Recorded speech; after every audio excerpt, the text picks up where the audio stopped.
বিগত ভিডিওতে আমরা শিখেছি কিভাবে একাধিক আবৃত্ত দশমিক ভগ্নাংশকে সদৃশ করা যায়, এবং আমরা এটাও আলোচনা করেছি যে সদৃশ করে আসলে আমরা যোগ বা বিয়োগ এই ধরনের যে অপারেশনসগুলা এগুলো আমরা সহজে করতে পারবো।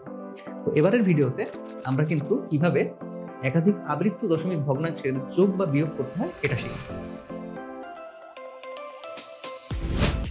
তো মোমেন্টাম এডুকেশনের এবারের পর্বে সবাইকে আবারও স্বাগতম।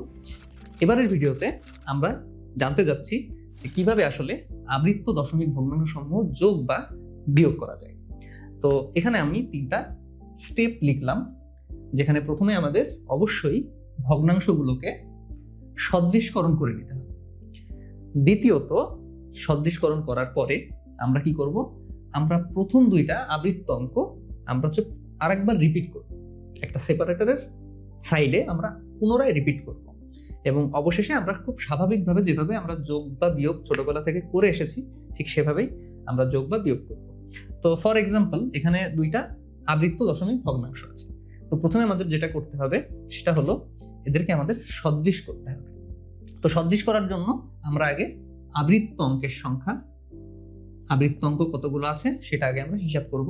তো এখানে আবৃত্ত অঙ্ক আছে 2টি, আর এখানে কোনো আবৃত্ত অঙ্ক নাই, তো আমরা এখানে লিখতে পারবো না। এবার অনাবৃত্ত অঙ্কের সংখ্যা যদি আমরা একটু হিসাব করি, এখানে অনাবৃত্ত অঙ্ক নেই, কিন্তু এখানে অনাবৃত্ত অঙ্ক আছে 2টি। এখন আমাদের নিয়ম হলো আমাদের আবৃত্ত অঙ্ক যা থাকবে তাদেরকে আমরা লসাগু করব। তো এখানে আবৃত্ত অঙ্ক শুধু আছে 2, তো আমরা লসাগু করলে আমাদের যে উত্তরটা হবে সেটাও কিন্তু হবে 2। আর অনাবৃত্ত অঙ্কের ভিতর থেকে আমরা সর্বোচ্চ যে সংখ্যাটা সেটা আমরা গ্রহণ করব। তো এখানে একটাই আছে, এজন্য আমরা এখানে অনাবৃত্ত অঙ্কের মধ্যে যে সর্বোচ্চ অঙ্ক সেটা আমাদের বলতে হবে, সেটাও 2। তাহলে আমাদের মোট যে অঙ্কের পরিমাণ হবে সেটা হবে 2 এবং 2 মিলে 4। তো এখন আমাদের কাজ হলো যে এখানে মোট 4টা ডিজিট তৈরি করা, আর এখানেও 4টা ডিজিট তৈরি করা। তো এখানে 4টা ডিজিট তৈরি করার জন্য আমরা 1 3 রিপিট করব যতক্ষণ না মোট 4টা ডিজিট হয়। তো প্রথমে 0.1313 হয়ে গেল আমাদের 4টা ডিজিট। আর এখানে যেহেতু কোনো আবৃত্ত অঙ্ক নেই, আমরা যদি এটাকে 4টা ডিজিটে রূপান্তর করতে চাই তাহলে 2 3 লেখার পরে আমাদের আরো 2টা 0 দিয়ে দিতে হবে। তো এখন আমরা কি করব, আমরা সদৃশ করার জন্য আমাদের 2টা আবৃত্ত এবং 2টা অনাবৃত্ত এখানে তৈরি করতে হবে। তো প্রথম 2টা বাদ দিয়ে আমরা বাকি 2টায় এই যে আবৃত্ত দিয়ে দেব। তো এই পর্যন্ত আমাদের সদৃশকরণ হয়ে গেল। এখন আমরা যেটা করব সেটা হলো এখানে একটা সেপারেটর ব্যবহার করব। তো এটা একটু স্বাভাবিক যে সংখ্যাগুলো আছে তাদের থেকে একটু বড় দিব, যাতে আমরা বুঝতে পারি এটা 1 না, এটা আসলে একটা সেপারেটর। এই সেপারেটরের পাশে প্রথম 2টা আবৃত্ত অঙ্ক, অনেকে কিন্তু এখানে ভুল করে শেষ 2টা আবৃত্ত অঙ্ক এখানে রিপিট করে। তো আমরা প্রথম 2টা আবৃত্ত অঙ্ক এখানে কিন্তু আমরা রিপিট করবো আবার। এখানে যেহেতু 2টাই আছে, এখানেও 2টাই আছে, রিপিট করব। এবার রিপিট করার পরে আমরা খুব স্বাভাবিকভাবে এদেরকে যোগ বা বিয়োগ যেটা আমাদের করতে বলা হবে বা করতে ইচ্ছা হবে আমরা সেটা করব। তো আমরা যোগ করার চেষ্টা করি।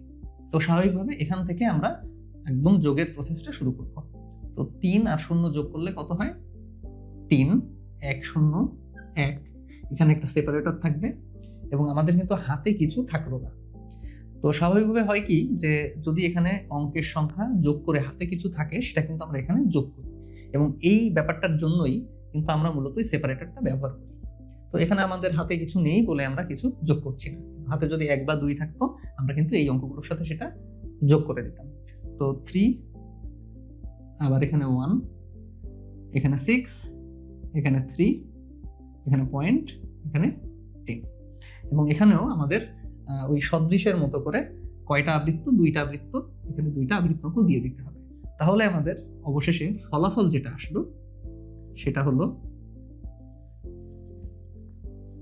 10.3613 পৌনঃপুনিক। আমরা এই সেপারেটরের বাইরের অঙ্ক দুটা এটা কিন্তু আমরা ফলাফলে ব্যবহার করব না। তো এভাবে আমরা যদি শুধুমাত্র সদৃশ করতে পারি তাহলে আমরা খুব সহজে আবৃত্ত দশমিক ভগ্নাংশের যোগ বা বিয়োগ করতে পারবো। তো আশা করি সকলে বুঝতে পেরেছি। যদি তারপরেও কোনো ডাউট থেকে থাকে তাহলে আমাদের কমেন্ট বক্সে কমেন্ট করলে আমরা সাথে সাথে সেটার রিপ্লাই দেওয়ার চেষ্টা করব। তো আজকের মতো এ পর্যন্তই, দেখা হবে নেক্সট ভিডিও।